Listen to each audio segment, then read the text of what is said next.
Bonjour, aujourd'hui, je vous fais une capsule informative parce que je trouve ça important aussi de mettre un petit peu d'informations santé dans votre quotidien.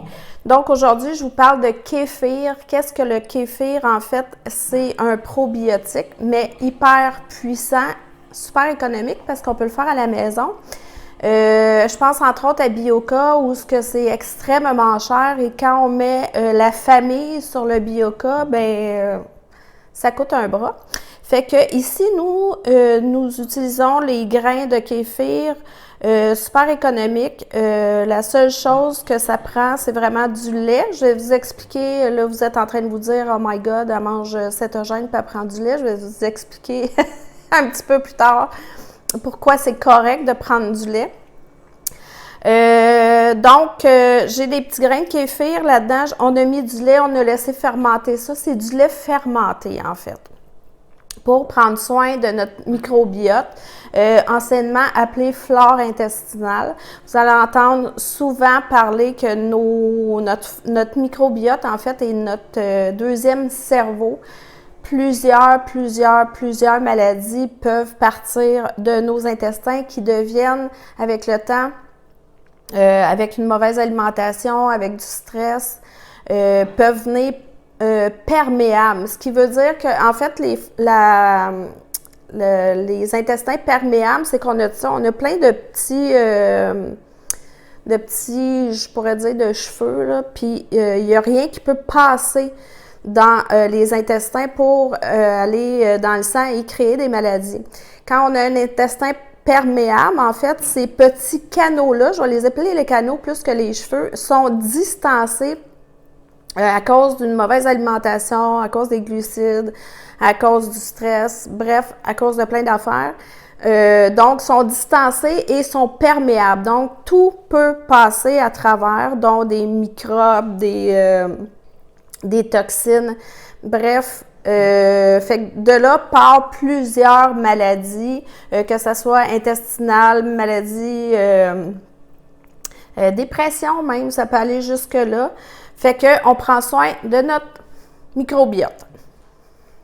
Facile. Ça fait 2 jours que ça fermente, 2-3 jours dans dans un armoire. En fait, il faut que ça soit vraiment à la noirceur dans un pot en vitre, super important, ou un pot en plastique avec un couvercle que déposé dessus pour que l'air puisse circuler. Ça, c'est hyper important, OK?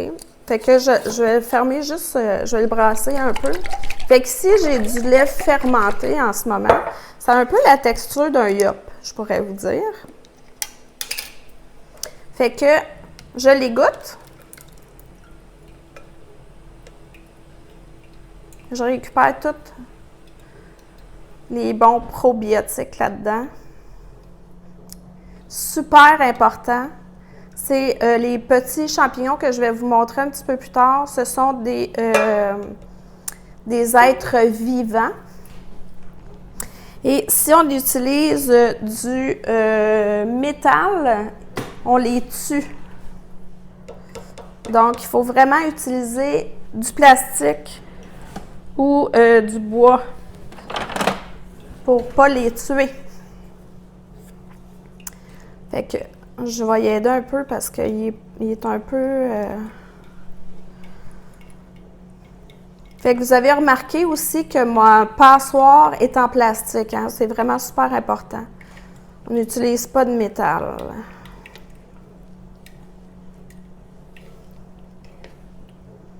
Ces petits grains-là vont se multiplier au fil des semaines. C'est normal, c'est un aliment vivant. Fait qu'il se multiplie. Fait que ça se partage, en fait, ce genre de petits... si vous voulez vous procurer des grains de kéfir, ils en vendent là, dans les boutiques d'aliments naturels, là, genre Taux, Avril, puis tout ça. Mais vous pouvez aller voir sur Kijiji aussi, il y a des gens qui les partagent. Ou sur un site, une page Facebook, je pense que c'est Kéfir et Kombucha Québec. Ou vous pouvez voir dans votre coin ou juste publier qui a des grains de kéfir à donner. Et c'est sûr que vous allez trouver preneur. Il faut juste vous assurer que la personne à qui vous prenez les grains en a bien pris soin. S'il y a un grain, si vous avez des grains petits, probablement qu'ils n'ont pas été bien entretenus. Fait que voilà. J'ai mes petits grains ici. Je vais essayer de vous montrer ça. Vous voyez, c'est vraiment un petit champignon, plein de petits grains. Puis j'en ai pas tant que ça. Là. Ici, j'ai peut-être une cuillerée. J'ai ça ici.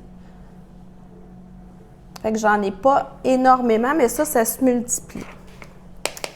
Donc voilà, fait que pour la portion quotidienne, je vous dirais à peu près une demi-tasse par jour, ça serait suffisant. L'idéal, c'est de le prendre nature, mais pour habituer les enfants à le prendre quotidiennement, on peut rajouter une petite essence de vanille peut-être dedans, puis un petit sucrant, mais c'est sûr qu'en sucrant, ça perd un peu l'effet de probiotique. Donc, tu sais, il faut vraiment en arriver à le prendre nature. Voilà, fait que ça, c'est pour le kéfir. Puis pour en faire d'autres, je vais rincer mon pot. Je vais rincer mes grains de kéfir aussi, c'est super important. Je vais remettre mes grains de kéfir, puis je vais remplir avec du lait 3,25. Moi, j'utilise le 3,25 parce que ça fait vraiment une texture plus agréable en bouche. Puis pourquoi qu'on peut utiliser le lait, c'est que les grains de kéfir vont gober le lactose, ce qui va faire en sorte que ça va fermenter le lait. Fait que j'ai aucun lactose là-dedans. Si vous êtes intolérante au lactose, vous pouvez prendre ce produit-là sans problème. Testez-le, à moins que vous soyez intolérante à la caséine, c'est différent. Donc, si vous êtes sans lactose, vous pouvez vous faire ce type de probiotique-là. Pardon. Voilà, fait que je rince ça, je rince mes grains de kéfir, je remets ça dedans, je remplis mon pot de lait à peu près jusqu'ici. Vous avez vu au début comment j'en avais? À peu près jusqu'ici. Ça se garde à peu près 4-5 jours au frigidaire, cette batch-là. Si jamais vous avez trop de batch de fait, il est possible de les mettre en dormance, nos petits grains de kéfir. Alors, au lieu, on les place dans le lait, au lieu de les mettre à température pièce, on va les serrer au réfrigérateur. Puis, on va changer le lait de temps en temps. Fait qu'ils vont dormir, ils vont hiberner. Voilà, c'était ma petite capsule éducative d'aujourd'hui. Ciao!